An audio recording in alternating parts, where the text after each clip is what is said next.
哇！見到心穎 BB 露出少少嘅事業線，都已經非常之養眼㗎啦。嗱，遲啲咧，大家又可以喺熒幕上面見到佢啦。因為佢繼無線節目學是學非之後，即將重投翻劇集嘅演出，而呢次嘅角色佢更加話係一大突破啊！呢個角色真係比較同我之前做嗰啲唔同啦，即係冇咁乖，冇咁斯文，咁可以俾到觀眾睇我另一面咯。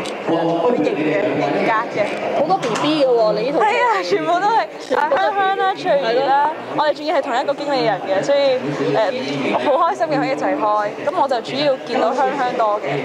會唔會真係剪到好似個劇咁短？因為環保啲喎，夏天又可以。其實我都有諗過嘅，但係呢一刻因為可能有其他工作在身，就唔可以剪到咁短。咁你驚唔驚咁多 BB 會有爭氣嗰啲啊？